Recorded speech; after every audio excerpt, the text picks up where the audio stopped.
Let's get ready to RPG! RPG! RPG! RPG! RPG! Hello, everybody. Welcome to the Knights of Last Call. My name is Derek Melinda, and Bob, I've asked you to unmute, so sorry about that, Bob. I muted you there.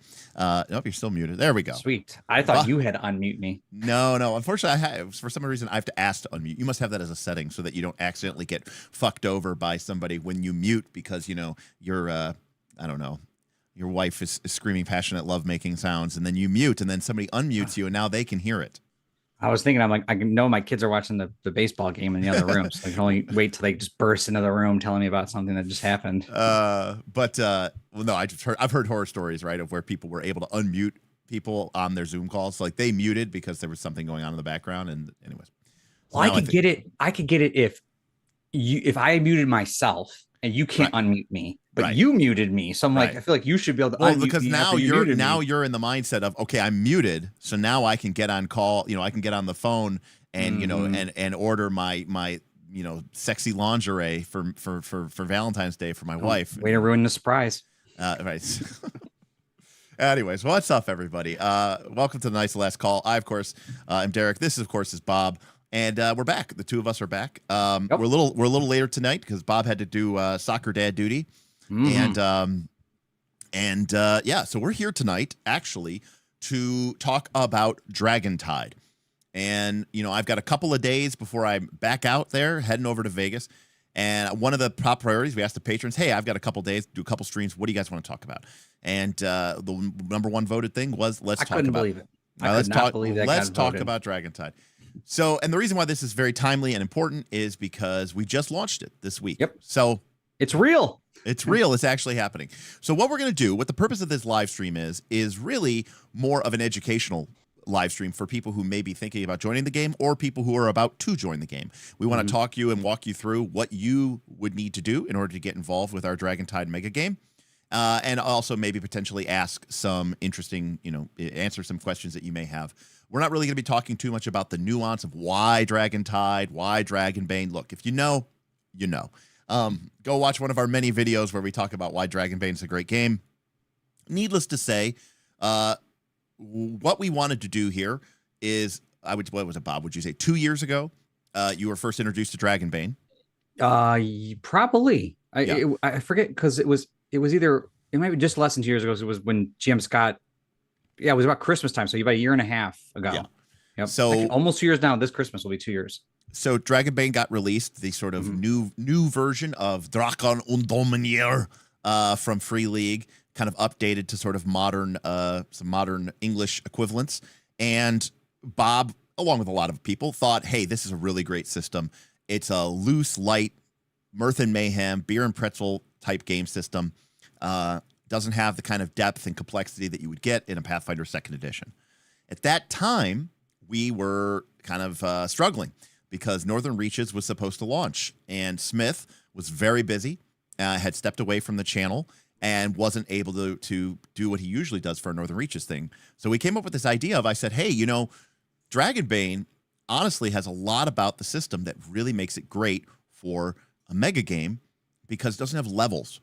And at the time, that was one of the main things that we struggled with Pathfinder. Should you explain what a mega game is really quickly to people? Yeah, so that's a great, because that's really the biggest difference about what this is versus just a campaign. Yeah, that's a great point, Bob. So a mega game for us is quite simply a single campaign played by 50, 60, 70, 80 people. We allow players to be GMs and we allow GMs to be players. And there are some exceptions and some rules to try to keep you from, eating where you shit. But for the most part, it is a singular, cohesive, living world. So a lot of online games will run like this. They'll call them Western Marches, or they'll call them mega games. But usually what it ends up being is you have one pool of players, and each GM basically has their own campaign. And players come in and come out of it. But what happens in the GM's campaign stays in the GM's campaign. It's basically like you're running your own world. That is not the case with our mega games. Our mega games are designed to give the GMs a lot of latitude and a lot of autonomy, but ultimately what really ties it together is we expect and we function in a way that the GM's games interact with one another. They interact with the wider world, and actions that one group of party members take in one particular adventure can have influences and shape the entire direction of the entire campaign. Yep. Players can work together to overcome campaign-wide challenges. They can also work together to unlock or achieve new successes, evolving and changing the campaign as it goes along. So it really is a living world in a way that most online Western Marches games and even massively multiplayer online games are not, because they kind of have to be designed to be individual. Instead, this is a singular game. And probably the best way to describe it is, if there was like a giant, name, if there was a giant named evil crab god named the Shellfather, and a group of players went and killed the Shellfather, well, then the Shellfather is dead in that campaign world. It's not like he's going to 100%. He's not going to respawn for the next party to go and raid him. You're not going to say like, oh shit, I was hoping to drop. He was going to drop his crab claw mace. I guess we'll have to kill him again so that he can drop the crab claw mace. It doesn't work like that. It's more like a real D&D campaign in the sense that it's like. And I can give an example to this. I just ran a game on Monday, and while exploring part of my area, we'll get into what that is a little bit, but they got some random encounters, and they killed some of those random encounters. So I told the party, I've learned this from Derek, that encounter is gone. You guys have dealt with a giant boar. So technically you've made my island safer for the next group of adventures that come through. And then they not raided, but they kind of went to some tombs, got some treasure. Well, those treasures don't exist anymore. If the next party comes by and goes to go to the tomb, it's empty right now. Those treasures have been dispersed. That it's pretty cool. So I think it's really cool to let my party know, like, you guys have changed the world. You guys have eliminated random encounters for other people. And then I will let the next group know if I roll it by accident, or not by accident, but if I roll it randomly, I'll say, oh, look, it would have been a giant boar, but that other party already took care of that giant boar. So it's really cool. So know that you impacted it, and that you feel the impact of other parties, which is really nice. Absolutely. We're our YouTube server is being terrible. How dare they? So we are dropping some frames. I'll try to fix it up. Exactly. By the way, I think your cousin's in the chat. Is that Robert, my cousin? I can't tell the little tiny icon if that's my cousin or not. Robert B, I assume. There could be so many Robert B's. He said Guardians ? So I don't know what he'd be thinking. If it was my cousin, he should know it's the Guardians. The game's on right now. They're on a little bit of a heater. They won one game. They're not going to make the playoffs. The team they're playing right now is a better playoff ready team for a wild card spot. They will not make it. They're not good enough.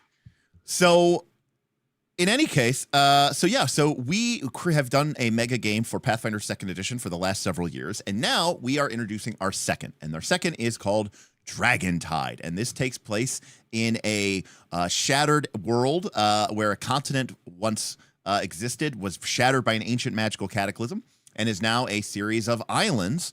And a brave group of adventurers has sort of made the port city of Stormhaven their home, and they set off to explore these ancient islands, or these mysterious islands, to recover treasures and uncover mysteries of the lost continent, and seek power and glory and adventure and prestige and wealth and all that good stuff. So the themes of this are a little bit different. Every campaign is different, but particularly and predominantly, this one is about it's a nautical campaign. You're going to take place in.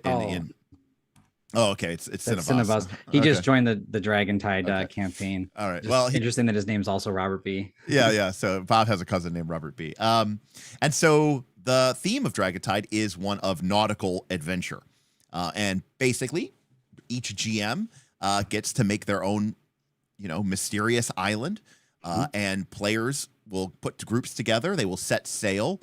Initially they're going to set sail on little shitty rowboats, but eventually, hopefully, there'll be some players who, put the time and the energy. I can already tell you that player's going to be, because that's all they care about is laughing out loud.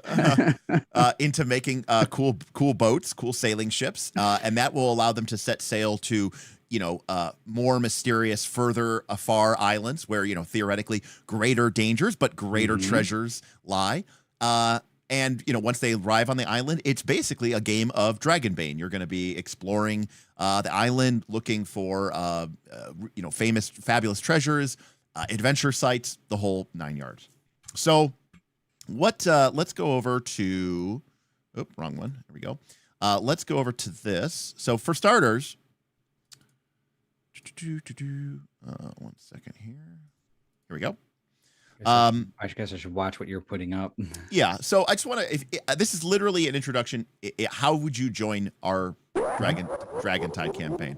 Hey, Junderlin just gave us a awesome super chat. Junderlin says, "Thank you. Excited for Dragontide, even more than Northern Reaches. We'll catch the stream later. Bad service at work. Would be interested in a Shadow Dark MMO TTRPG." Man, everyone wants us to just do every mega game. We're just the mega game channel.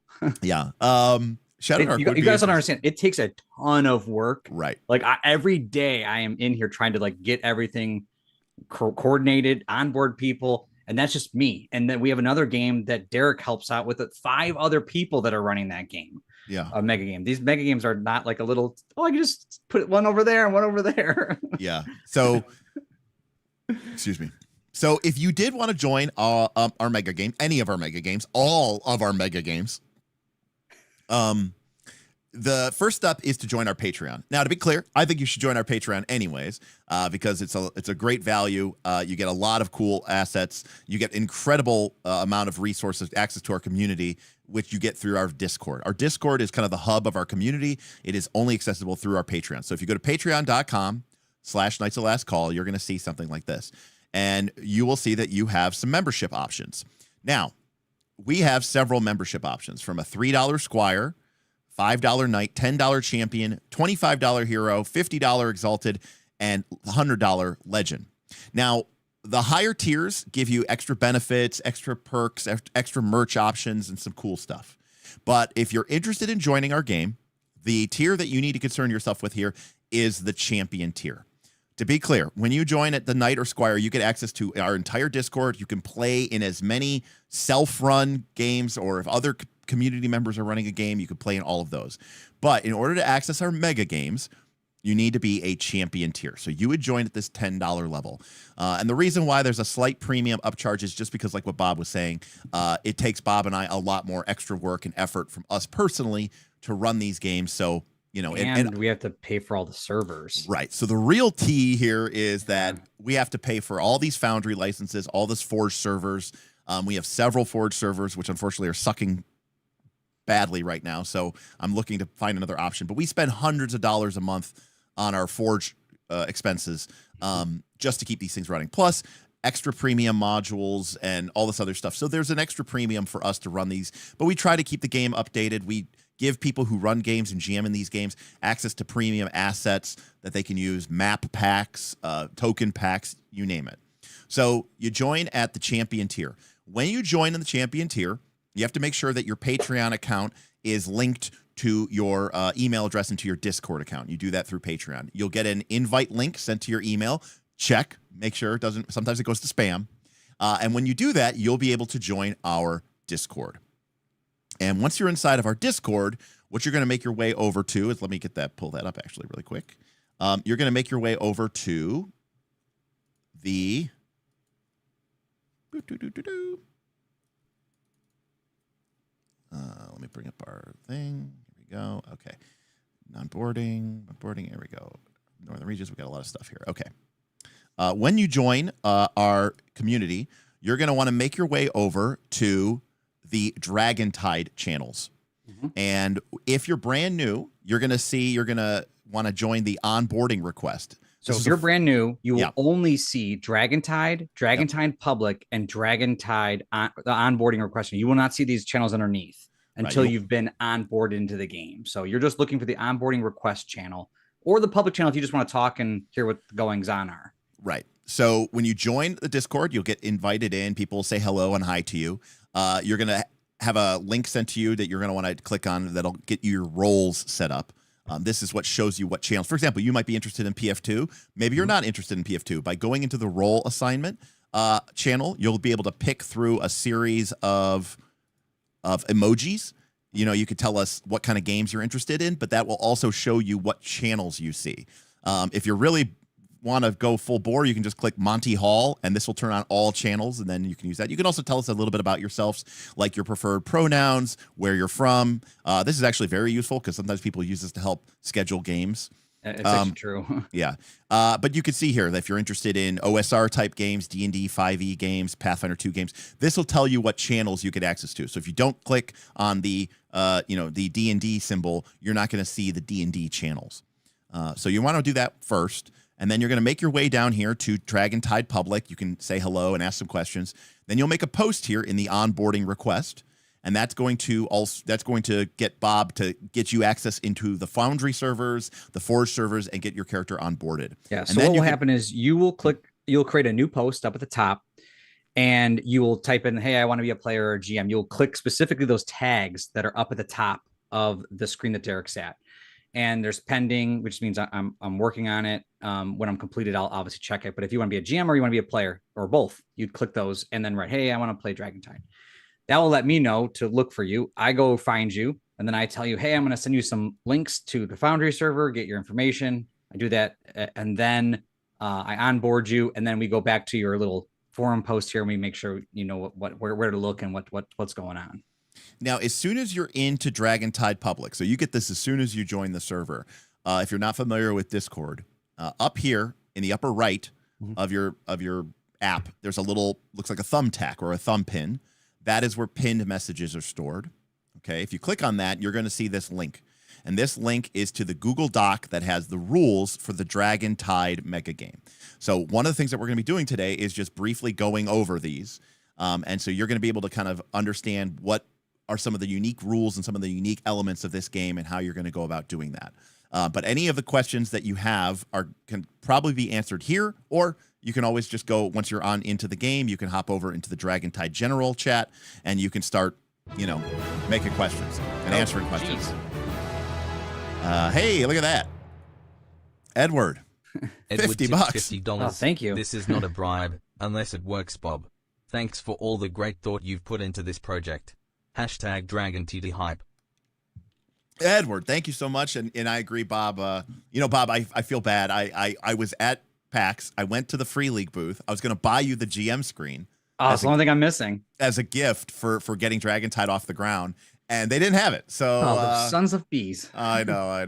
It's the one thing you have. Edward, thank you so much for that. Thank you for supporting us, Edward. And yeah, I definitely agree, Edward. Big shout out to Bob. If that is the Edward from Dragontide, then he's been also helping with making sure that since he's new to like onboarding, he's been helping me like, "Hey, I'm confused about this part. You should clarify." And so it's been actually very helpful. Yeah, and I think it's important that we should also note at this point that Dragontide, this is essentially season 0. Yep. Because we're still trying to figure out how this is different and how this is going to work. So this is kind of an opportunity to play and to, quite frankly, shake out the bugs. Yep. And to potentially alter and change the game for going forward to make it into the best version of the game that it could be. So normally our seasons start in the spring and run through to the late fall.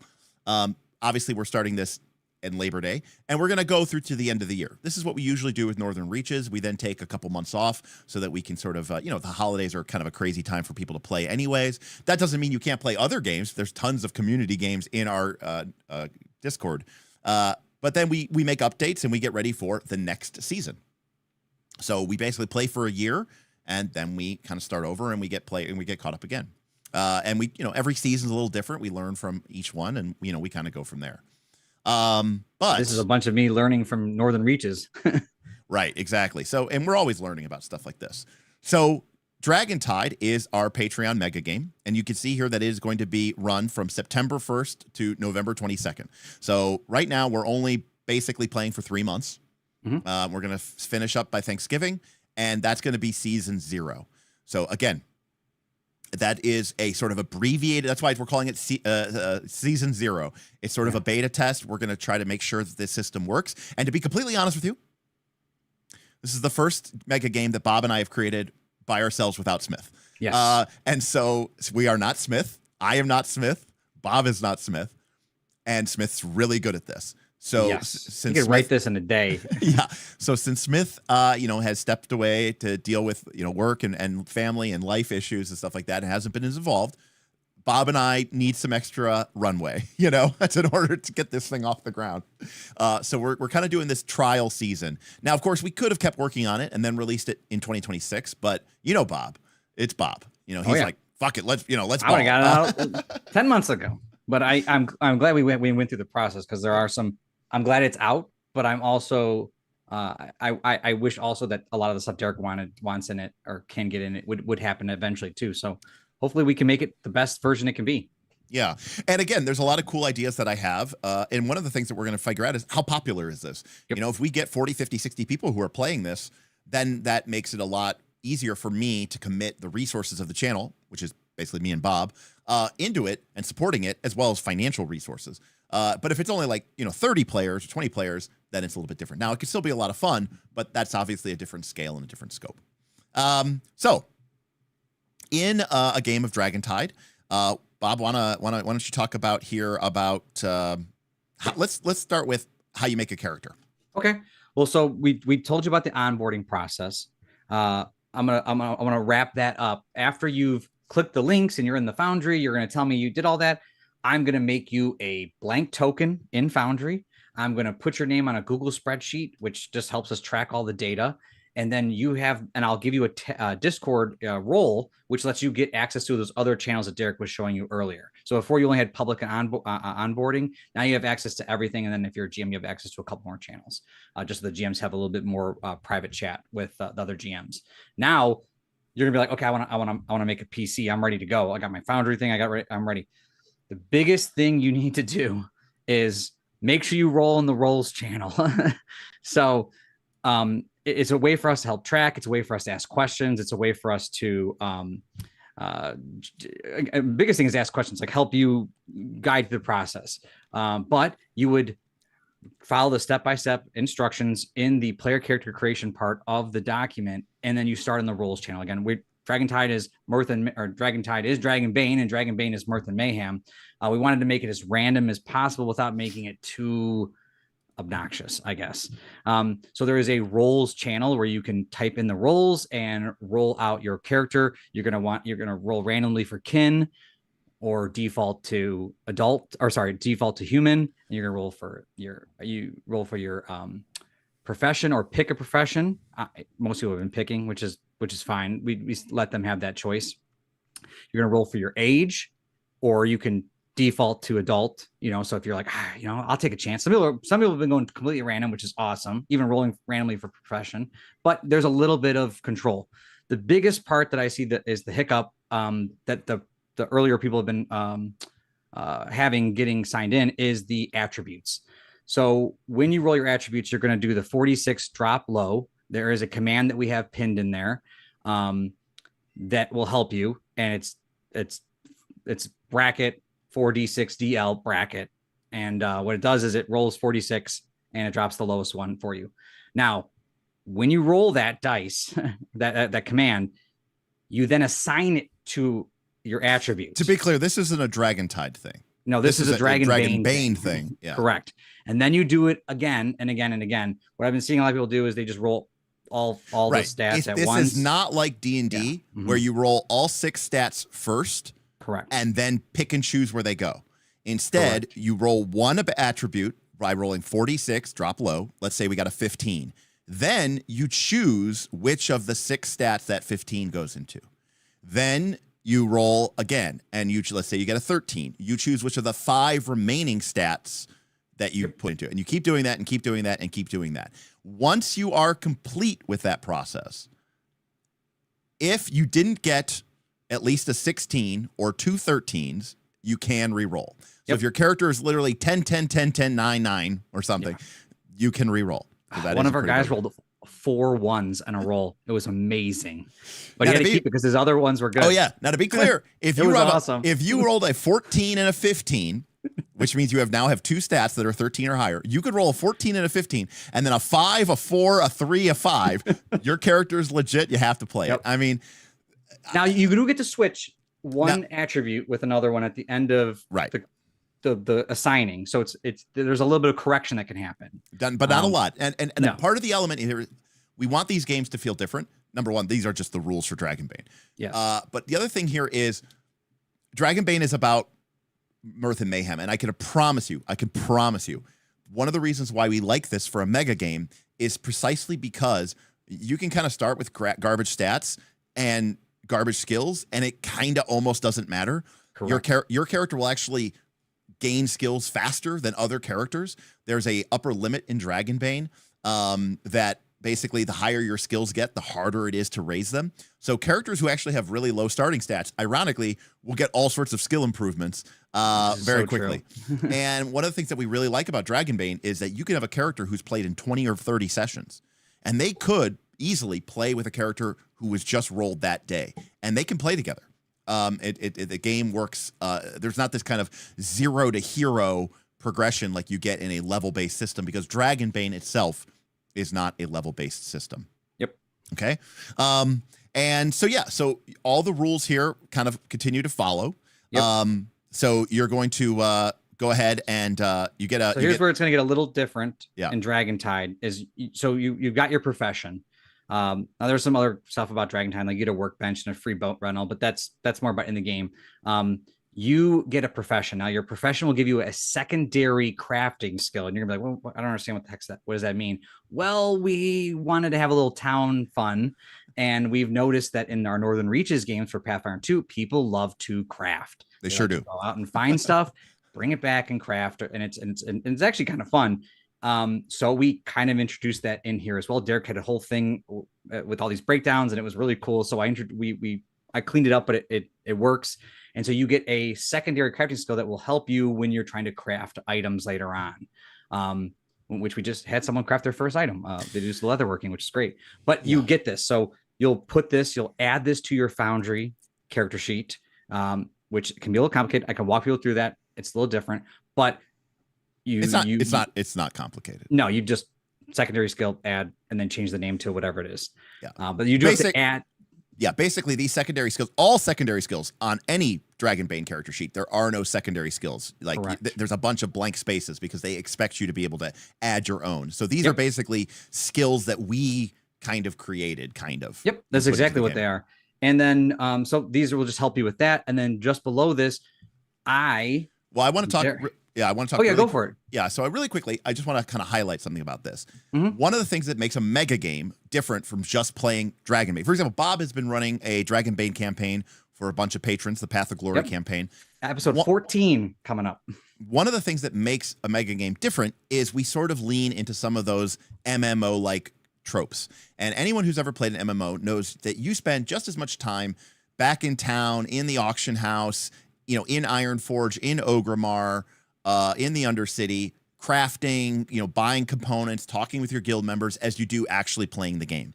And so it's important for us to kind of create items and mechanics that lean into that. And one of the things that we found to be very popular is crafting. And so while this doesn't put you priced into this, you could learn other secondary skills. The fact of the matter is we kind of expect that most of the cool items in this game are actually going to be made by players or potentially found as cool relics and items on adventure, and that kind of self-contained economy where you go out in adventure and you find some mysterious ore, or you find some mystical ancient wood, or you kill a monster and you skin it and it's a magical beast and you bring back this magical hide.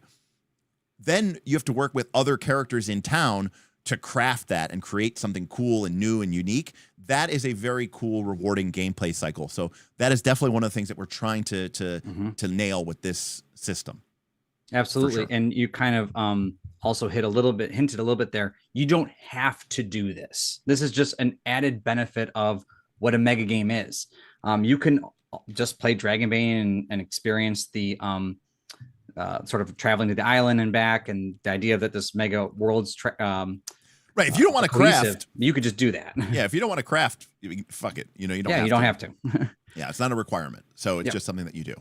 But I know it's funny you say that, but I feel like we have like 4 or 5 artisans. Like they all want to craft. Right. So to that end, there is a profession that you can choose that is specifically for people who really want to craft. Correct. Because in Dragonbane, no one picks artisan because the fighter is just better. Right. But now you get like a secondary, you get like 2 crafting skills. And it's kind of not bad. Right. So if like we know that there are people who just want to make stuff. Now, to be clear, an artisan, they can get out there with their hammer skills and their knife skills and their brawling skills, and they could go punch a they're not weak. Yeah. But some people really want to lean into that. So that's why we sort of altered and tweaked the artisan a little bit. Well, and then that brings up to this next part, which is basically, I know that Derek knows this very well, is that the basic toolkit layout for the professions was very skewed in the book. The knight can get like a 500 gold plate armor versus like someone else would get like 30 gold worth of stuff. Like it was unbalanced. So I did my best job and to balance out each profession with something that was flavorful, that was in the core rule book, and try to make it, again, very fluffy BS time, really kind of like leaned into what their tropes were, but then made them all as equal as I could in terms of value, so that no matter what you got, you wouldn't feel like you got ousted or someone got something better of you. But I gave everyone the opportunity to trade out for equal or lesser value in the shop, so they can sort of craft their own person, but no one's getting 500 gold plate. Armor. If you've played Dragonbane before, the long and the short of it is the knight doesn't start with full plate, the mariner doesn't start with a spyglass, and the merchant doesn't start with a cart and donkey. Yeah, that's the main part of it, right? Yeah. Yep. Like those are the things that really stood out. Yeah. So so make sure that when you're making a character that you double check this, because the one thing that people have been forgetting, and you'll see at the bottom here, is what your silver and rations are. That is actually something you do have to roll at the beginning of the game as well. How much silver, how much rations you have. And that is different on each character depending on what profession they are. So you have to do that as well. So Dan has a question. Is the bonus secondary skill is that a free skill? Yeah, it goes. So you get the secondary skill, it just goes right into your secondary skills. It'll be equal to your attribute bonus. Yeah, that is. It does not use up one of the skills that you have to start with in Dragonbane. No, yeah, correct. No, it actually, people have been deciding if they want to double it up or not. That's up to them. But no, it's just a bonus secondary skill. Right. What I guess I'm saying is, I don't know if he's asking like, because remember in Dragonbane, you technically start with a rating in every single skill. Yep. This one too. He's saying, do you get a bonus to like invest in it? And the answer is no. You start with it, but if you want to use one of your discretionary, whatever it's called, trainings, advancements. Yeah, you'd have to pick it. You'd have to pick it. Right? Yep. Mm-hmm. Yep. Because the difference between a secondary skill and a base skill is if you don't have a secondary skill, then you don't have it at all. Whereas everybody has all the base skills. Correct. Yeah. Yep. Then this is pretty much all standard until you get to the derived ratings, which is when you want to explain what downtime actions are. Yeah. So real quick, we're gonna kind of actually go back up. I'm not saying that this is edited as well as it probably should be, but we do try to explain things in a little bit, hopefully in a somewhat reasonable order, and that is the phases of time. Oh yeah. Okay. So the way that this game works is it's made up of 4 phases. Now, this is very much inspired by Blades in the Dark. But you have what we call free play. Free play is where you are chatting in the Discord with people. You're trying to figure out who's free, what adventure do you want to go on, which GM is running a game. Hey, Bob has an adventure tomorrow. By the way, that's true. Bob is running a game tomorrow. He has a couple open slots, I think. I do. I have 2. And so there might be 2 or 3 people who are like, hey, we need 2 more. We could sure use a fighter or a knight, if anybody is available. So free play is basically just the part of the game where you're playing and you're not playing, right? You're not actually playing Dragonbane, but you're chatting, you're talking, you're making your plans, you're talking to a crafter, and the crafter says, I would love to help you. I would love to make you that flaming sword, but to do that, I need some essence of fire. And somebody goes, hey, does anybody know where we can find essence of fire? And somebody says, hey, Bob's Island has that volcano and there's some sort of like temple there, maybe they could find some essence of fire there or somebody like that, right? So this is how the free play works.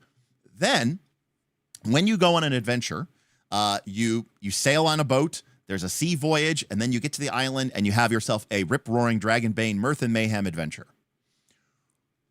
During the rest of the week, you have a limited number of items or a limited number of actions that we call downtime. Downtime may also sometimes be referred to as town actions or DTAs, which stands for downtime actions. Downtime actions are mechanical actions that you could take in town to help your character, to transfer or build your resources, to go to the market, to buy new items, to craft your resources and materials into something special or good, to work on town projects that the town is contributing to train your character's skills up. It is a way for you to use your actions, your downtime actions in town to sort of represent how your character is working on their, what are they working on when they're not adventuring, when they're back in town?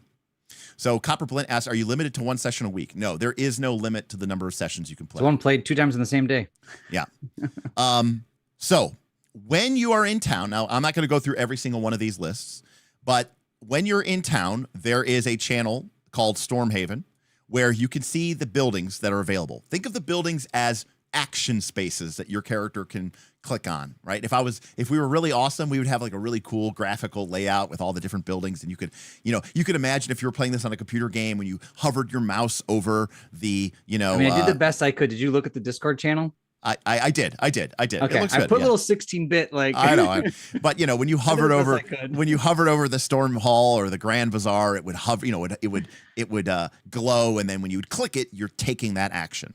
So there are, in the starting town, a number of things that you can do. Like, for example, you can go to the Storm Hall, which is the weapon skill training hall. You can go to the Grand Bazaar, the Artisans Quarter, the Coral Hearth Sanctuary, the Coral and Ember, which is a crafting location, the Isleborn Works, where you can work on projects for the town, the Stormfront Expansion, which is where you work on town projects, the Last Call Tavern, where you can take a rest. That place exists everywhere.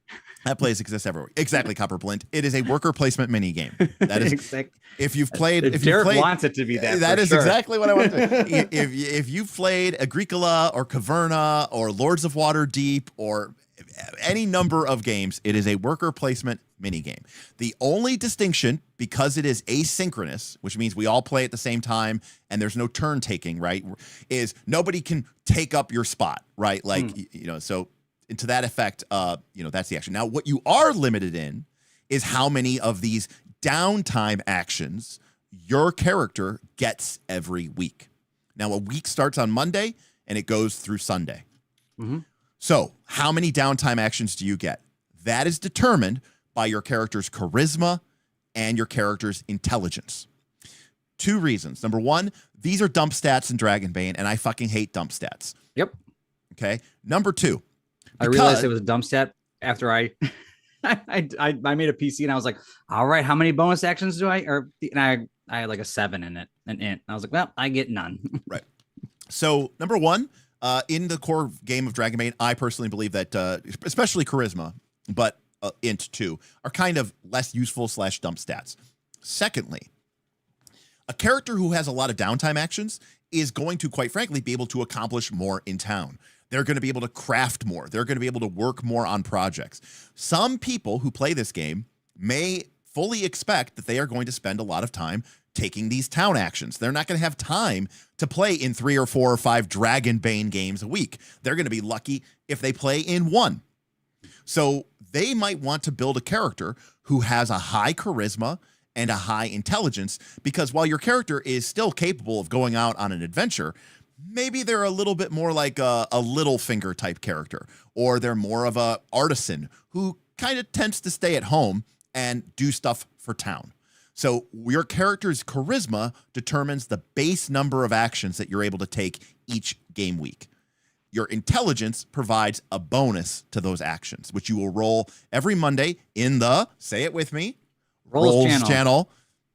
And that'll determine how many actions you have for that week. So, for example, if your character had a 15 charisma and a 15 intelligence, you would get 6 plus D4 downtime actions a week. So you could have anywhere between 7 to 10 actions. Now, contrast this with a character like Bob's character, who might have a 10 int and a 7 charisma.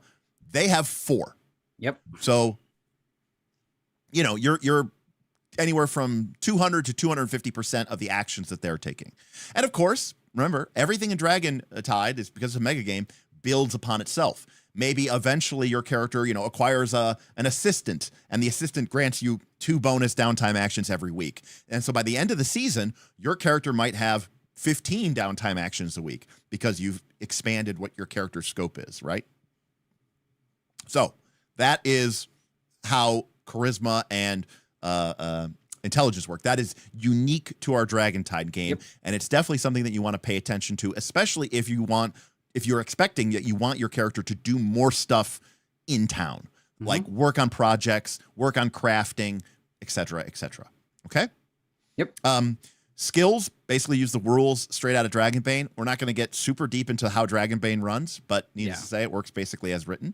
You can read Dragonbane in less time it takes you to watch this video. Yes, correct. Heroic abilities, weakness, and again, each of these addresses each of the items that you go through when you're playing in the game. So, you know, whether or not we're using the gear rule, the encumbrance rule, how that changes, and all this other stuff. And so 2 things, mementos and appearance are, well, mementos are not in Dragontide, but also people rolling for appearance. That's just a random thing. You do not have to do your appearance roll. I'm not forcing you to have a scar on your eye or 2 different color eyes or something like that. I mean, it's fluffy bullshit anyways. Yeah. But, I mean, if you want to do it, you're more than welcome. Right. But memento does have an effect, but we're not using that rule. Correct. Okay. Additionally, we do have a change to the rule, which is help from others. Okay. Yes. So Bob, you want to describe this? Yeah. So basically before it was kind of like, you can help someone. Yeah, sure. Like, does it make sense? And, you know, you help them and then they get a boon. It's kind of broken and everyone used it all the time. And basically, if you've played 5e, you know how broken help is in 5e, where basically anybody can help anyone basically almost all the time, especially when you're not in combat. It really doesn't cost you anything, and then they get to roll with advantage. Yeah. And the same thing is true in Dragonbane. There's no real downside or drawback, and it's really powerful. Yep. So we have this house rule. Yeah. So it costs them a willpower, which is great because now they have to manage their resources because that's how a lot of people use the heroic abilities, and heroic abilities are great. So they're like, okay, I have a willpower. It's only 1 willpower, but the bigger one I really find is that which this one makes the most sense, is you can't have a condition in the attribute of that skill. So if you're angry, well then you're int, or I think it's int, right? It's your int. Yeah, you can't. That doesn't make sense to be making int helps if you're angry. That doesn't make any sense, and I think that totally makes sense for how Dragonbane should operate. And people that I've already used this a couple times, and it's worked out flawlessly, and it makes total sense. So Edward says, I'd love a little section in the character creation that explains the attributes and how int and charisma help with in-town actions at the start of character creation before people are assigning stats. Good point, Edward. That's a good idea. I'd love to see a little section in character creation that explains the attributes and how int and charisma help with in-town action. So people assign, he's saying, describing why you might want to put your stats in. I think most people understand why you want to put your stats in strength and con. And yeah. Well, then most of that's just if this was a real book, it would have like a sidebar, be like, why should I choose int and charisma? Well, that's why I wrestled a lot with, like, when I wrote rules as written, I'm like, half this should just be taken out of this book because it's just the base core rule book stuff. But I try to just follow the exact format of the book. So if you were reading the book at the same time you were in Dragontide, you'd be like, oh, oppose rules is the next page. Okay, rules is written. But what he's saying is that, like, we are talking about derived stats. That comes after you've assigned your ability scores, right? And so, like, in the description, if you're reading this from the top down, right, you're assigning your ability scores without knowing that potentially that we have these derived stats. In theory, people would read the entire rules and then make their choice, but that's not how people do that. Okay. So, yeah. So that's basically how you make a character. And at that point, you'll have a character and they'll be ready to go. You'll be able to take downtime actions and go adventure and do all the stuff that you need to do. Yeah, so the only other big thing. Oh, I'm trying to think if there's anything else big besides ships. That's the only other biggest thing in here. Yeah, we do have some updates to some heroic abilities in the game. Yes. So be aware that if you are making a character, some of the heroic abilities have changed. Mm-hmm. Additionally, and this one is, I don't want to get too focused on this, but one of the things is that you can only gain a maximum of 3 heroic abilities that come from non-skill increases. Mm-hmm. And the, if the GM awards you a heroic ability while adventuring, this is a rare event. And basically we have given these abilities tiers because there are some heroic abilities, quite frankly, that are way more useful and way more powerful than others. Yep. So while GMs still have the option to award you a heroic ability, you can only ever get a maximum of 3 of them as sort of bonus heroic abilities. Yep. Now, in Dragonbane, when you get a skill to 18, you do get a heroic ability. That's unlimited. You can do that as many times as you want. You earned it. but you can basically think of it as you have 3 slots for a GM awarded this to me. Yeah, and I just didn't want to get GM abuse, basically. I'm trying to avoid that. And 3 is a good number. It works for 5e, in terms of the whatever it's called, attunement or whatever. Mm-hmm. But basically, and we had another system here originally, right, Bob, with the points. We did. It was highly complicated, and I tried to simplip it to see what we. I still like that system. Don't. It's something we could add. I have that document saved. Okay. But for right now, we're going to trust the GMs. We'll find out. If 5 weeks into the game, everybody has 3 tier 1 heroic abilities, we'll know that the GMs are pushing it a little bit, too hard. But there's our 4 roller. All right, so Anthony, thank you for the super chat. Says 16 int, 15 charisma, old ass artisan, halfling artisan here, built for DTAs and ready to craft. So so Anthony rolled up a character. He's the one that rolled the 4 ones. So obviously his character not the strongest or the quickest or the wise, but look at that, 16 int, 15 charisma, right? And he's a halfling artisan, so he's going to have 2 secondary skills. Yep. He's old, so he's going to have a ton of trained skills. He's ready to go. He's ready to he's ready to work on your make you some gear. Oh yeah. Thank you, Anthony. Yeah, he went real hard in this, like he's got like a 15 or a 14 in alchemy and a 14 in enchanting. Like he went hard.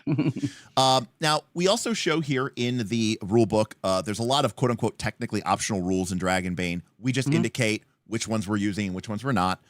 I find that most tables use these optional rules anyways. So this just, again, very clearly iterates which optional rules we're using. Things like waiting and reaction rolls and morale checks. Well, and a lot of this we added because it's just really nice to give GMs the option. Yep. Yeah. So this is a lot of stuff for GMs. Remember, this book is for GMs and for players. Yep. But there's kind of an old school feel to this. So we have reaction rolls, we have morale checks. And I'm not used to reaction rolls. I know you GM more with that stuff than me. And I had a ghost come in and I reaction rolled it, and they were like curious, and the players started making checks to like talk to him and stuff. I was like, man, this is so. I'm used to this. All right, we're going to attack, and that's what we're gonna do. And they were like negotiating with the ghost, and I had to figure out why would they be negotiating with the ghost? I'm like, why does this make sense? And it was kind of fun. Yeah, and again, that's that whole like play to find out what happens and let the dice kind of give you. I thought they were going to fight ghosts, and they like negotiated with almost all the ghosts. It was great. Yeah. Right. It turned into the scene from Return of the King, right, where he negotiates with the ghosts. It was nice. In some ways it was bad, but in some ways to be fair, Bob, if you look at Torchbearer, you guys have been doing a lot of negotiating with ghosts. Look, I'll riddle those ghosts all day. So again, we're using, shove rules, parry rules, all this other stuff. Okay, let's talk. Pretty standard. So let's talk about death, because this is this is a big thing. Okay, we've done a lot of different things in mega games. Yeah, every mega game we always change the death rules, and this game is no exception. Okay, you get 1 life in Dragontide. All right. If your character gets 3 failed death saves, or from the severe injury table, you will permanently die.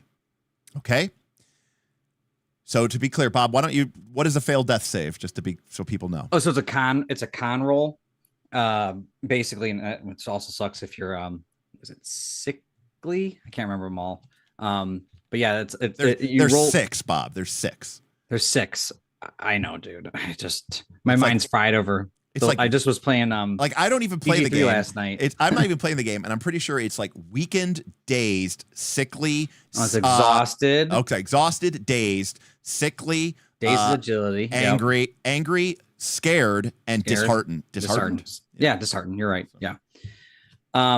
So you'll get a Bane on that roll, which also sucks. But you're basically trying to beat you. You're just going to get a successful con save, basically, and you just click the con roll and roll against your con. And if you're successful, you're successful. And if you fail, 3, you technically die, and you would be dead in the game and in regular Dragonbane. So you're dead in Dragontide too. Right. So in that way, it works exactly like 5th edition, right? Mm-hmm. Whereas if you fail 3 death saves, your character dies. However, in Dragontide or in Dragonbane, if you get back up, your character's fine. Yep. Just like in 5th edition, right? So you have this infinite recursion. Well, I don't think many people are going to die in this campaign. Well, actually, I think they will. Because, because whenever your character, drops to 0, all right, you have to roll on the severe injury table. Okay? And if you roll a 20, they're dead. So there is a 5% chance that every time your character drops, that they will just die. I had fun with that table. Yeah. So if you've played Forbidden Lands, this is kind of like a Forbidden Lands type thing. That's actually where I got most of it from. Right. So this is kind of hacked in from Forbidden Lands. That's exactly what I did. So while your character might still bleed out and die, the fact is when your character does get dropped, you have to roll on this severe injury table, and again, you're gonna stack up some injuries pretty close. And there's a rule in here about how you can recover from these permanent injuries or nasty injuries. You basically have to use downtime actions in town to sort of recover from it. So don't expect, if your character gets really messed up, because if your character drops to 0 twice during an adventure, you are going to go back to town with 2 of these injuries potentially. Yeah, but I think it reduces like 1 off of each one. Right. Well, I'm saying either way, it's still not fun. Yeah, they're going to stack up pretty nasty. Mm-hmm. And you might go back to town and be like, no, I got stuff I got to do. I got to craft this magical axe. And you might not get rid of your injury if you don't spend the downtime actions to go to the hospital. Basically, I don't remember what you called it, Bob. The Coral Hearth Sanctuary. Yeah. It's got a sweet name. If you don't go to the sanctuary, your injuries don't heal. So you have to have the downtime actions to go. That's correct. Heal. If you just go to the Last Call Tavern to rest for the night, that does not clear severe injuries. Right. You'll get your hit points back. Yep. But it will not clear your injuries. Yep. But if your character does die, all right, you're dead. But the good news is, because the one thing that we know that people are really going to be investing in is going to be your ship. Yep. And we don't want your ship to just like be thrown away. Look, you're a cool player. We care about you more than we care about your PC. So the good news is that if you die, your ship will still be at the harbor because your new PC will receive it as an inheritance. Yep. And you can role play this and create a cool little backstory however you want about why the halfling artisan who died gave their ship to a mallard knight. Yep. But whatever the point is your ship follows you. Now, some of your other stuff that you have, like your knowledge and influence, your mana, these are town resources. You will lose some of those, but your ship and your wealth, that will follow with you. So there is a penalty to dying. You do have to make a new character. And by the way, you're making a new character from scratch. So if your old character had all these sick heroic abilities and cool stuff, when you die, that goes with you. So again, this is a different game than Northern Reaches. It is a little bit more old school. It's a little bit more wild and crazy. The good news is Dragonbane is such a rip-roaring, ass-kicking, beer and pretzels type game. It kind of doesn't matter. In fact, I almost think that some people might be like, cool, I'm glad I died. I get to roll up a new character, I think you can drive it like you stole it. Like you always say, you can go in and have a great time. And if you die, well, I'll roll up a new guy. And that was a lot of fun, but I think people are having a lot of fun with it. Correct. So that just be aware that death can be rough. Mm-hmm. Oh, this is another change from Dragonbane. Please, It's the Bob. healing. Yeah, explain. So in it's not really a change. It's just more of a clarification. In Dragonbane, a lot of people confuse like just resting. Like if you, I slept for the night. Oh, that must be you made a shift rest and you're fully healed and you're good to go. No, it definitely says in the rulebook that it should be at a safe location. And so basically now, sleeping for 6 hours does not count as a long rest. Correct. Sleeping for 6 hours in a safe and secure location. I think that's what it says, or like safe and secure, or something like that. I think it's safe and secure. That counts as a long rest, or what they call in this game a shift rest. Which we have the town Last Call Tavern has the ability to do that. But when you're out on a dangerous island that's never been explored before, by default, that island is not safe. Now you can maybe create a safe location while you're there, fortify something. Maybe you clear out an area that now is safe. That's up to the GM and however the island is working. But by default, you journeying around is not safe. And this happened in my game. People are making their rests at night. I was like, you get your stretch rest back, you get your round rest back, and you're not sleep deprived, but you've not healed. Right. These are things. For better information on this, especially if you're a patron, go watch our Torchbearer games, and you will see right, like the importance of figuring out a way to camp safely, and what can happen when a camping camp isn't safe, and what can happen as a result of that. Yep. So by default, these islands are they are uncharted, hostile lands with scary monsters and ferocious beasts. Just sleeping is not safe, and so you are going to have to work with the GM to create suitable sites for you to find safe and resting. And the GM, you'll work with them. You maybe have to make some checks. You might have to find some cool location, but you're gonna have to work for your rest. And otherwise, you're gonna have to go back to town and spend one of your downtime actions to kick and relax it at the Last Call Tavern, and that will give you back all your hit points. I think is that free? Tavern might be free. That might be free. Yeah, that's right. The sanctuary to get severe injuries is not. Okay, right. There you go. So you can always heal to full once you get back to town. Yes, for free. So I'm glad we made that decision, Bob. That was good. If not, I don't mind taxing them. That's right. And so then we have some additional information about how to learn magic and all this other stuff. So this is mostly this is where it gets a little different right here. Where just above it talks about like some of the stuff you get. You get a workbench, which is just a way to craft. And think Minecraft, where you have like in Minecraft you have a 3x3 grid, but you start off with a 3x1 grid, and then you could upgrade to getting better workstations and maybe getting magical workstations to craft magical items. But these you get a workbench by default. You can only have one workbench, but I wanted to have the rules in there for, I'm going to upgrade and do more fun stuff. But I just wanted to kind of let you guys know that is part of the crafting system. Yeah. So the way that basically, I'm just going to very briefly describe this. The way that the crafting system works is it was definitely inspired by Minecraft. Is the default workbench, if you can imagine, it has 3 slots. In order to craft something, everything will have a recipe. Some things might require 3 or 4 or 5 or 6 or 7 or 8 or 9. But I have an example we can bring up in a little bit. Yeah, so obviously your base workbench cannot make something that requires 5.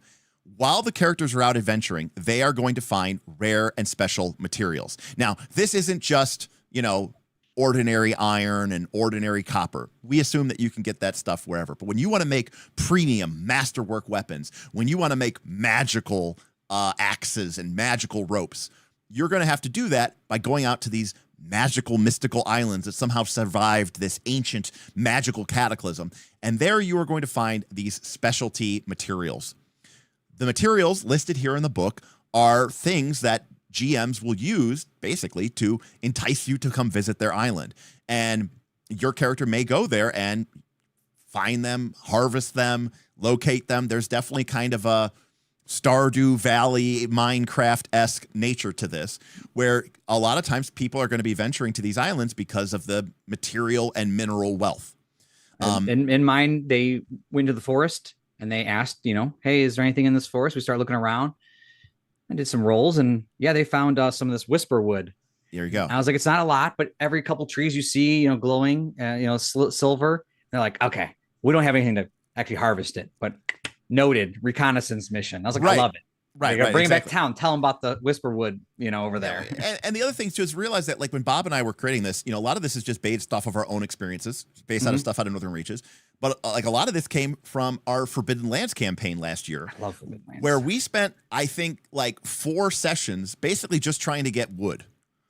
It was, right? I still loved it. Like we're like the party needed lumber in order to construct their Did we like deconstruct? Yeah, well, you tried to go to a forest. Then a tree ant attacked you. I forgot about that. That like really messed me up. I ran away scared. You ran off into the forest, and then George's like bard managed to like or whatever troubadour, minstrel, merchant managed to talk it down. The whole thing. And then you had to find that old abandoned windmill or that's a water wheel. And then you hired a press gang from the town that you had saved to convince them to come work for you. And then you broke down the wood from the old mill so that you could use it to construct your watchtower.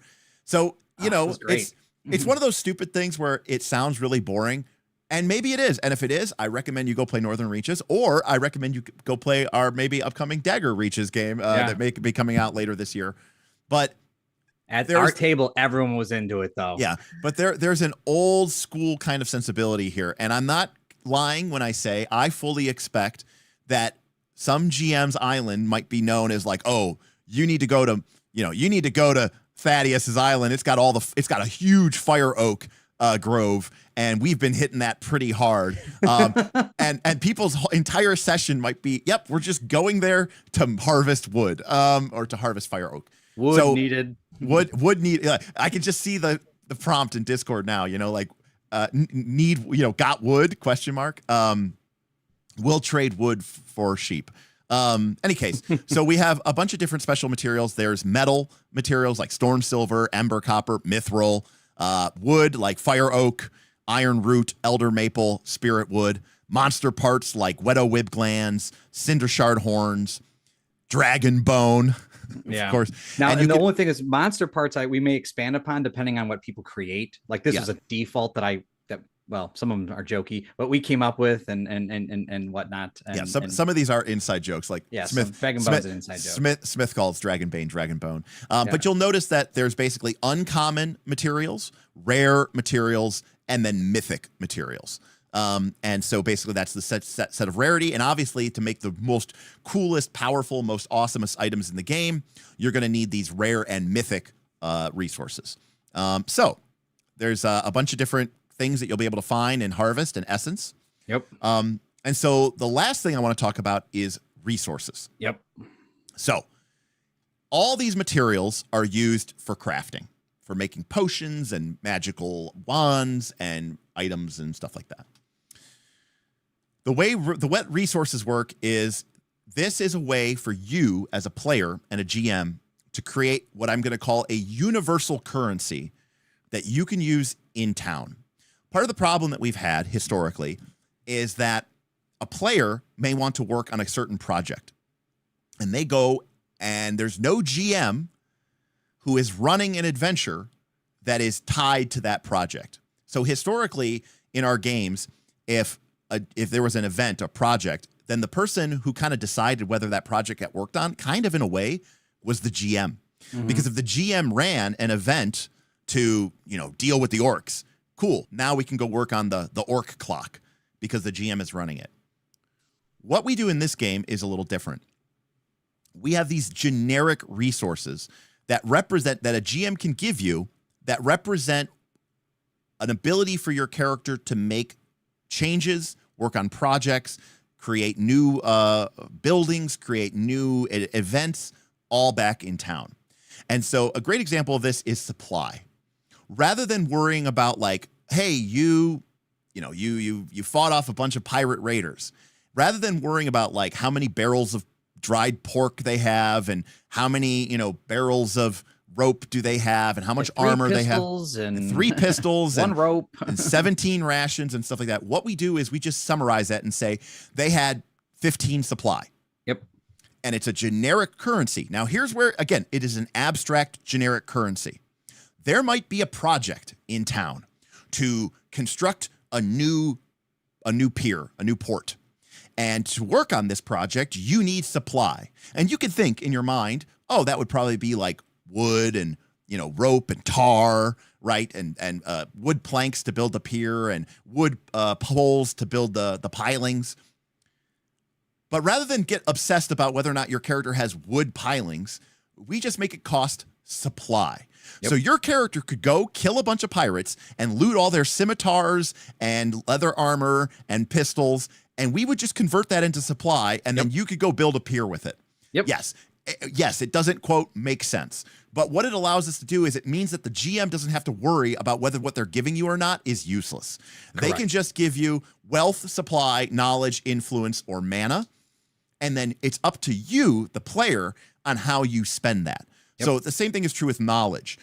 When you find an ancient tome of lore, rather than worrying about whether or not that lore is very hyper-specifically applies to some project in town, we don't worry about it. We just call it knowledge, and the GM will say, hey, by studying this book and decoding its secret, the party has earned 5 knowledge. Yep. Great. Now your character can use that resource back in town to, say, work on a new project plan. Maybe they're trying to, consult the star charts and understand whether or not there's going to be bad weather in the next couple of weeks. And that project requires knowledge. So you can spend your character's knowledge resource in order to work on that project. So this is the way that your character, when they go on adventure, it's a kind of a way to generically convert all of these little minutia that you acquire on an adventure and convert them into something that is easily used back in town. Yep. And that way, everything in town will cost one of these 5 things, or more likely, a combination of these 5 things. Okay? Yep. Let's see here. Prestige is not really out yet. This is just a generic treasure table for Zone 1. Yep. Crafting is the big thing. This basically talks about what we talked about earlier about how to do a craft. Where right now you just have a little workbench, and the idea being that, okay, I'm going to take supplies or these rare resources and stuff. Okay, now I want to make something. Well, what is it? Well, you propose it, if it's not already known, to the GM Council, which is a handful of GMs that specifically are experts at Dragonbane, or that run a lot and are really great members of the community. And then you would start to do that. We would propose a clock, what resources are needed, or supplies that are needed, or resources or materials that are needed, and what check you would need to do. And then you would roll those in the roles channel, and you would talk about what approach you're doing. Now, this is something I did on my own, Derek, without you, was the normal approach versus the risky approach, which I thought was really fun. But, by default, the normal approach was in the base roles, and I had the risky approach where people want to be a little gambly. Yeah. No, that's good. That's good. It's like pushing kind of. Yep. Oh, I feel like if someone's like, I really want it tomorrow, and I have like 1 DTA, I'm going for that push to get 5 successes. You know what I mean? Exactly. But by default, you should never have to worry about it if you're just normally crafting. You're just working on it over time. You're going through the motions, and you're going to get your thing. So it might take your character a number of downtime actions to get enough successes to complete your project, right? Yep. So it is potential that your character may end up working on this. It might take you a week or 2 weeks in real time. Especially if you end up getting some failures and critical failures. Yep. The good news is that in a normal crafting approach, even when you fail, you still make some progress. Correct. So you will eventually complete it, because at that point you've put in a ton of effort just to even get the materials. Yeah, the downtime action is time, like you actually doing something. Right. If you want, bring up the Discord really quick and go to the Stormhaven channel and grab the I think it's Coral and Ember. Yeah, Coral and Ember. You'll see an example of one I put in there with the little Minecraft thing. If you want to show it to people right there. So, I made a real quick one for people just to make core basic common items, because some people are like, well, I kind of want a backpack, and I don't want to spend a bunch of gold, but I have supplies and I have time. I want to be able to make something. And so you saw earlier, I think when you had it up, one of our characters spent some time. He had got a supply by killing a boar, and he said, I want to make a backpack. And so he spent some time crafting this boar skin. Now it worked out really well for him that the boar skin was also the backpack, but it didn't have to be. It could have been a sword into a backpack. Doesn't really matter. But he spent time. He successfully crafted it. And then he put a little image up for all of us with his backpack, which is the image you had, I think, earlier shown in the general channel. But I thought it was great. He even put like the tusks, like sort of fangs in there or something. That was really cool. But this is just a generic one right now at the base start. So obviously people will come up with crazier ones. I want to make Mjolnir, you know, it's okay. Right. Well, now we got to really think about what that, Right. how long, Right, what like do you need? right when you think Endgame, right, you should be Yeah. thinking like Infinity War when he's making Stormbreaker, right? It's like from the heart of a dying star, made of living Groot wood with neutron star metal, forged by in Nevedalier or whatever like that, But yeah, so basically, this is by default. If you want to make something from the book, this is a common core item. You Right. want to make sleeping fur. You want to make a backpack. You want to make a short, whatever, something common. Right. And what it costs is supply. And again, it doesn't matter how you got that supply. You don't have to track. This is pirate supply. This is whatever. Nope, we just call it supply, and it works. That you way. Have to track supply. You do have to track how much supply you have. Well, yeah. No. But I'm saying you don't have to track where it came from or how it is. Once it becomes supply, it is totally fungible, and it's just a universal resource that you can use as supply for your projects. One thing we probably should mention is the weekly logs, because in a mega game, to kind of keep everyone's things are happening. So someone's doing something over here and someone's doing something over here. A lot of things are happening simultaneously. People go on adventures multiple times a week. GMs run multiple games. I can't even keep track of everything all the time. There is a log that you can fill out every week, and I sort of just, review it. But it's a great way for you to keep track of what you've done, where you are with projects, where how many adventures you went on, how much supplies did you earn, gold you earn, and stuff like that. And you can also track that in the Google spreadsheets as well. We'll have the projects in there, the project clocks, etc. Do we have that in this book? Yep, it's like the first page. Oh, okay. It's also, it was in the here we go. There's a weekly logs channel too. Yeah. So that's the template right there. Right. So this is something. So again, it's a little bit of upkeep, a little bit of homework on you as a PC to keep track of what you've done throughout the weeks. But I'm telling you, it works out really well to organize a game of this size. Right. Because like Bob's right. I mean, some people are not going to be in the, they're not going to be in the channels every day. And this is a cool way to sort of look and see what are other characters up to, like what projects did hey, I want to know what, King Hodop's, what did they work on this, week? What he got that tight iron, I see. What doesn't need that tight iron? What skills are, there's going to be a couple of people who are going to end up with ships. Not everybody's going to have a ship. A ship. They might not want it. They may not want it. And it's a significant investment, right? To have your own private ship.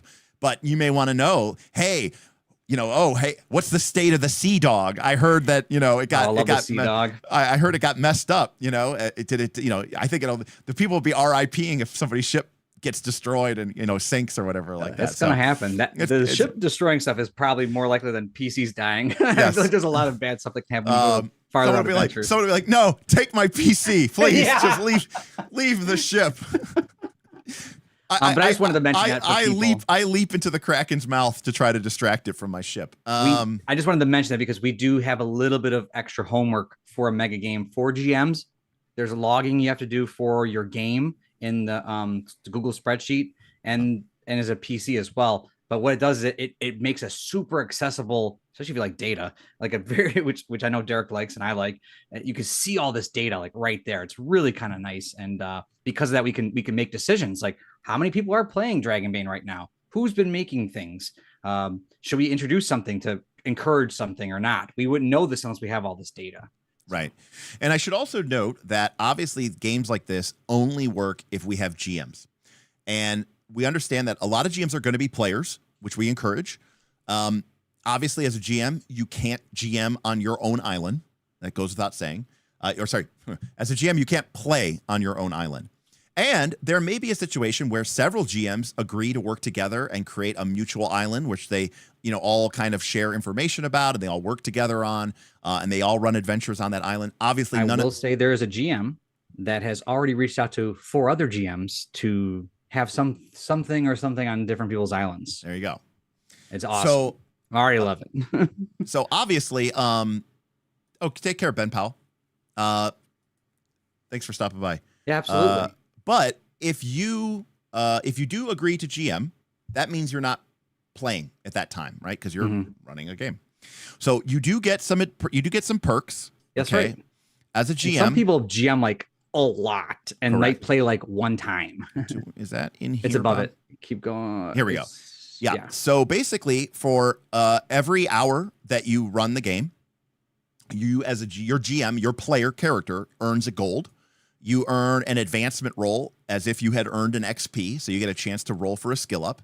And depending on how many hours you rolled, you also gain some resources. These are the things that you normally would have gained by adventuring. Now, look, these are a consolation prize, okay? Like, we understand that going adventuring is still going to get your character more, but we want to make sure that GMs feel like, hey, just because I ran a bunch of games this week, I don't want to feel like my PC is, being punished because I could be playing, but instead I'm running games. GMs are awesome. They're going to run games because they want to run games, but we want to encourage that. We want to reward them for making that, because without them, again, the game just literally does not function. And we've learned this from other mega games. Like we did this in Northern Reaches, and it's a huge success. Right. It's and to be clear, I think we could offer GMs nothing and they would still run games. This is us saying, look, we are very, it's like, hey, you don't need to tip. We're tipping anyways, because we really appreciate it and it means a lot to us. So if you are GMing, it can actually be kind of a free way, I guess you could say, to earn advancements for your character and earn resources for your character. But obviously, you are doing God's work, so it is a prize that we are willing to establish and to hand out. So we have some ship rules in here already. You can see that everyone starts off with access for like a 1 week for a rowboat. They got a token or a free coupon. You get a free coupon to use the rowboat in the first week. But if you want to be able to, get to the better islands, eventually someone's going to have to buy or make a skiff or a sloop or a cog. And needless to say, creating these and buying these is going to be extremely difficult. 100 gold is no joke. Nope. And so, that's going to be a big project for people, or it's going to be a massive investment. And then once you have your ship, and this is just, by the way, just a starting list of things, there's going to be... There's the ones I could think of to start the game. That's all I could think of. There are going to be upgrades that you can make to your ship, like adding lifeboats, reinforcing the hull, adding cannon, If you scroll down, I have a fun one in there. There's the Storm Brew, I think it is. Storm Ale. Storm Ale, yeah. Good for one voyage. You can't show up angry to an island you've been drinking. If I thought that was fun. if you give yourself the sails of the wind caller, it allows for sailing even when there is no wind. And so that's kind of fun stuff. Right now, obviously, we just started Monday. Right. People are just going to the ones they can see just upon the reef. Like think Moana. Like I just wanted to sail beyond the reef. Like there's a handful of islands, and you're not on the Forge, Derek, but I put the main island and I put the clouds because it's all a Western Marches campaign, but then I started putting their islands in around, like they gave me their maps of their islands or like outlines, and I put them in there, or their images of like like what they would see on an island, and I put that out there for people to travel to. So it's really cool. We're gonna make a community map by the end of the game, which is gonna be amazing to see, but we haven't got far enough to where the weather's gonna really get involved. Right. So there was a joke. What about a schooner? A schooner is a sailboat, dummy. No, so these have to do. You should. You played Forbidden Lands. It's just like a way simpler version of Forbidden Lands. Yes. But schooners kind of came later in the Age of Sail. They came closer to the 1800s. These are more period appropriate for what I would call medieval ships.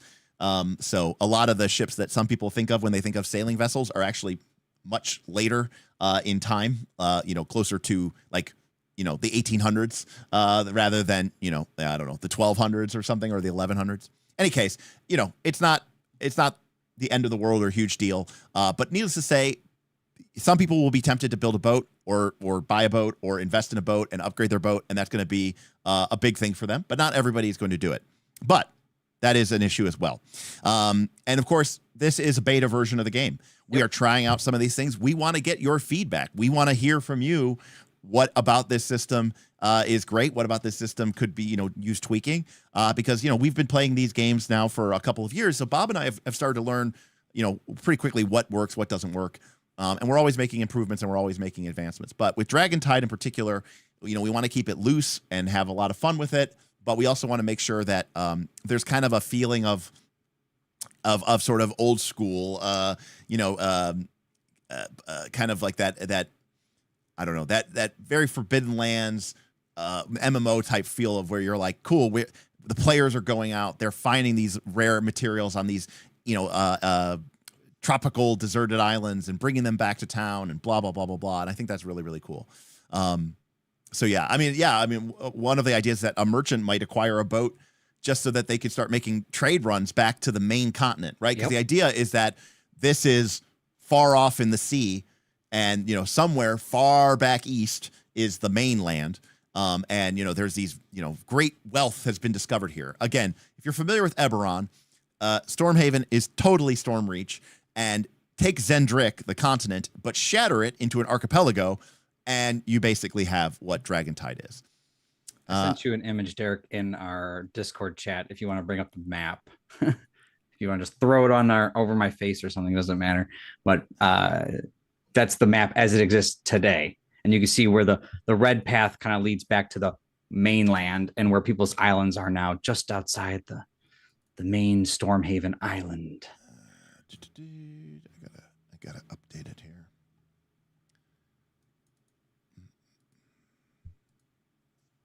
Right, so this is what we have so far. We've got... these are the GMs that created these islands. Yeah, so we've got Stormhaven. This is the primary island with the primary, the basically the only bastion of civilization here in the lands. That we knew of. That we know of.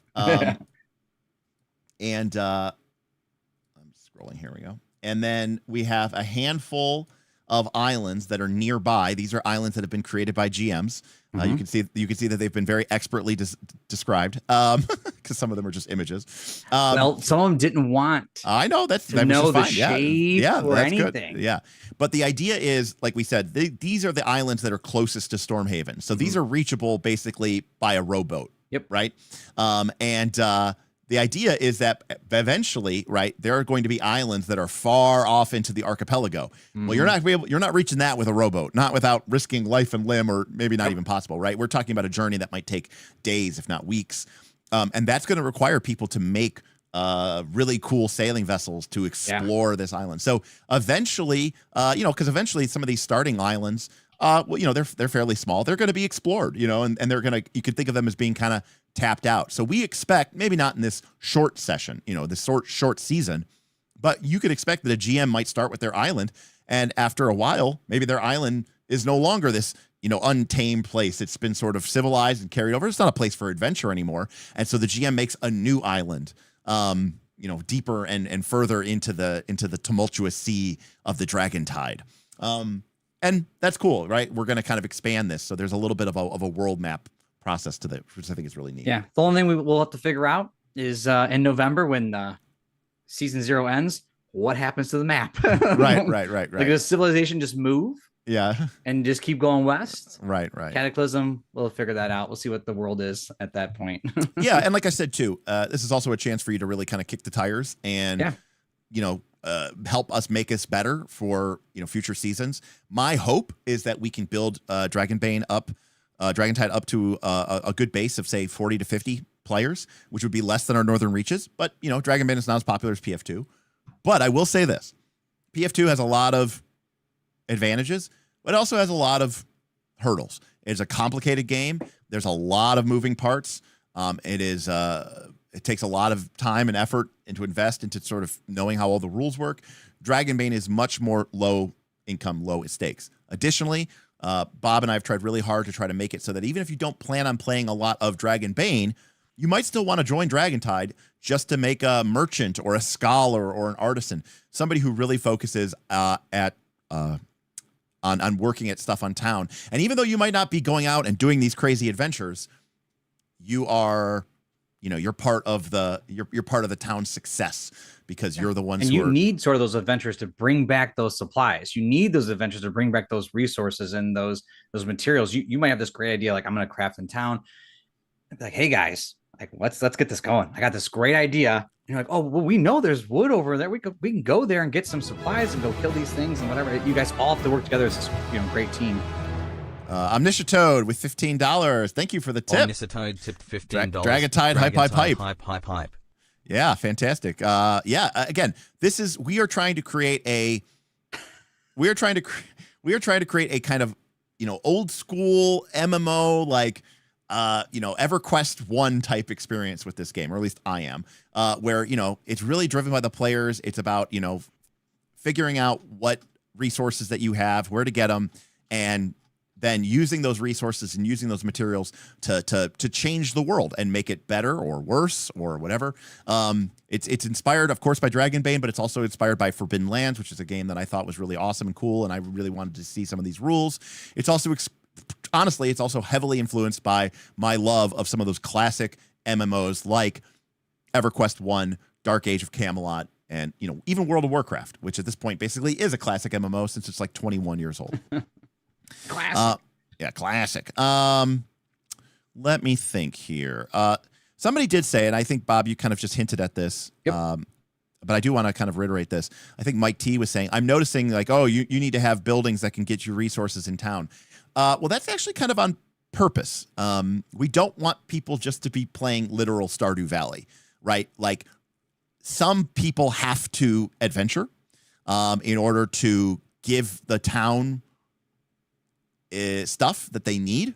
And so, like, artisans and stuff sitting at home, they are going to need adventurers to go out and get these materials and get these resources so that they can do what they do, because if without them the town will founder. So again, there is always going to be a need for basically adventurers to go out and do their stuff, to do their things, because without it, that's the whole point. Is we want adventuring to still be something that is not only rewarded but needed. And because again, adventuring is dangerous. Characters are going to die. You're not going to die back in town, right?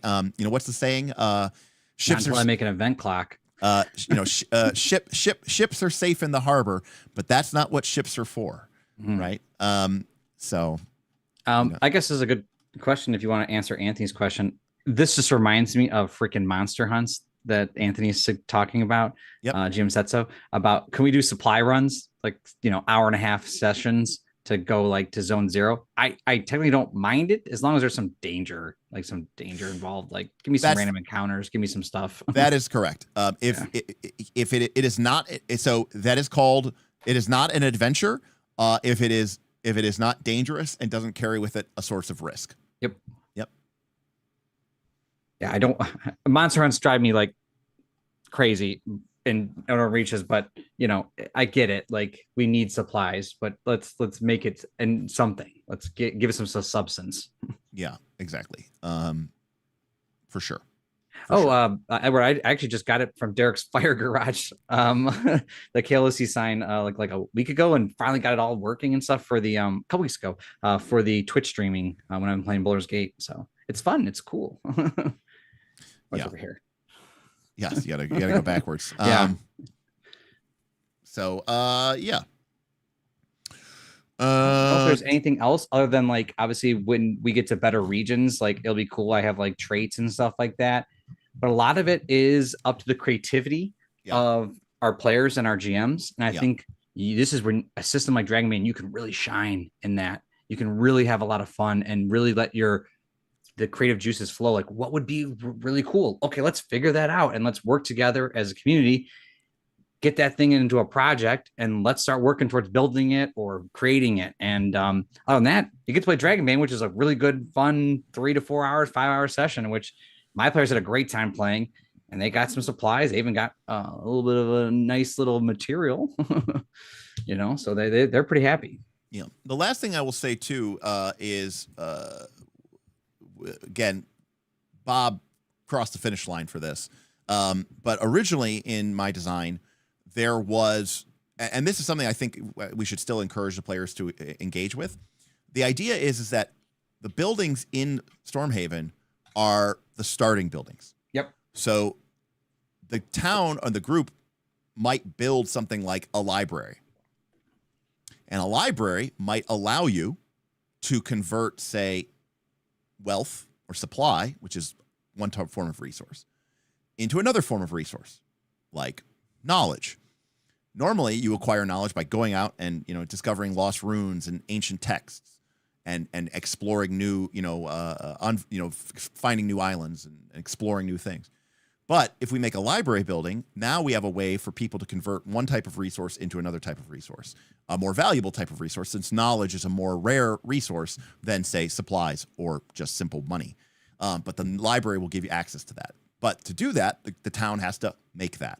And so the starting list of buildings is very, very limited. Originally, I think we had made a list of like 15 buildings. Yeah, and they were a little rough, and they weren't fleshed out. They weren't fleshed out. And again, everybody who knows what my last year has been like understands why that is the case. So Derek was busy, and I'm like, so poke. so big shout out. By busy, Bob means like burying my father. Yeah, your dad, fire. Being laid off from my job, very busy. Like everything. And then once May started, I feel like every 3 weeks, I've gone to a con. Like you've been really con heavy. Well, I went to PAX East, and then 3 weeks later I went to Origins, and then like 3 weeks later I went to Gen Con, and then 3 weeks later I just went to PAX West, and now I get a little bit of a break. Because it's 1 week, and then I go to Vegas, and then I come back from Vegas, and then it's a whopping 8 weeks before I go to PAX Unplugged. So, oh gosh, yeah. I will say, for a building that I'm looking forward to someone building is some kind of magic school or something. I really think one of the things that Dragonbane is not good at is learning spells. It takes forever to learn spells in Dragonbane. I mean, right. We had a spellcaster, a mage, and they would take every session they were like learning a spell. And I'm like, they would get a grimoire with 10 spells, and they couldn't learn them. But we got to build that building.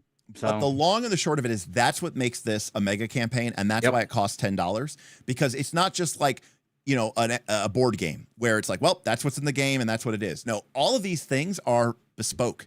Right. It's me and Bob. It's other people on the GM council.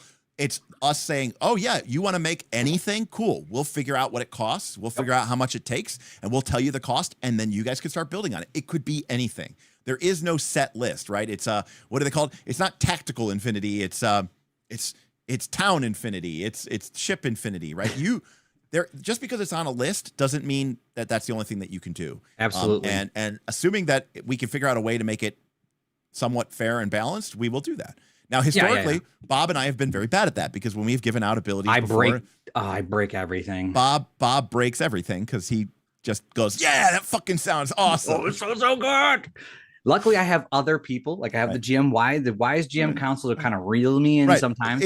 But they're also crazy too. In fact, in the Bob's first session, it already caused me and several other members of the GM council to have a knee-jerk reaction and go, "Whoa, Bob, slow your roll." I know. I get so happy. I get so excited. My mayhem goes off the charts. The hype level is strong.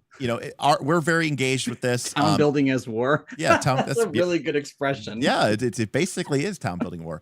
I'm also not going to lie. There are elements to this game that are a bit like playing a 4X game or a turn-based strategy game where there's a town building element to it. Mm-hmm. Or if you've played Civ or if you've played Total War or whatever, there's also sort of a base building aspect to this. There's also sort of someone mentioned before, there's sort of a worker placement board game aspect to this. That is on purpose, because I want to make the town phase, which you're not playing the game. None of this stuff you're doing while you're actually playing Dragonbane. When you're on an island and you're going on an adventure, you're adventuring. You're playing Dragonbane. Your life is on the line, and you're looking to survive. And the monsters are going to be brutal and unfair, and it's going to be awesome. It's going to be dramatic. But during the rest of the week, when you're sitting at work or at home or on your phone and you've got access to Discord, I'm okay with it being a little bit more, cerebral and maybe a little bit more gamey, because I want to give you something to play with, and I want to have something to have to chew with. So we just started this week. Yep. If you're interested in joining and being a part of this community, we'd love to have you join us. Patreon.com/Knights of Last Call. We do have several different tiers. You need to be at least our $10 champion tier to join this. Higher tiers do get you extra bonuses and extra perks, but they aren't required, strictly speaking. If you want to, come in at one of those higher levels, we would really appreciate that. But fundamentally, it is a free choice for you. So, but if you do come in at a lower level, you get full access to our Discord. You just don't get access to our mega games, and you can play in in all of them if you want to. So that's the catch.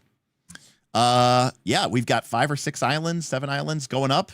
We got 6 islands built so far. Yep. 2 games ran so far, and then there's 2 tomorrow, and I think 1 or 2 this weekend. Right. So we have right now 11 GMs that are signed up. Not everyone's created an island, obviously, and then 36 players. Not everyone is fully onboarded yet. So we're doing really great. I'd love to see it get to, like I said, I'd love to see it to get to like 15 to 20 GMs and maybe 50 to 60 players. So part of the reason we're making this video is because we want to appeal to you and have you guys sign up and join with us. And hey, it's $10 a month. Sign up for the next couple of months. Play to the end of the season. Decide if you thought it was cool. Help us shape it. Make it better. And then maybe come back for season 1 or stick with it and play some other games. We'd love to have you and be part of it. If you are a member of the Knights of Last Call Patreon already, maybe consider giving Dragonbane a try. It's a really fun game. It's really easy, simple, especially if some of the complexity and mathiness of a game like Pathfinder 2 has sort of turned you off. This is a much easier, kind of fast-rolling mirth and mayhem type of role-playing game, Well, Bob, any final thoughts? No, I'm pretty excited for it. I've been putting a lot of time, obviously, into it. I love Dragonbane a lot, and I'm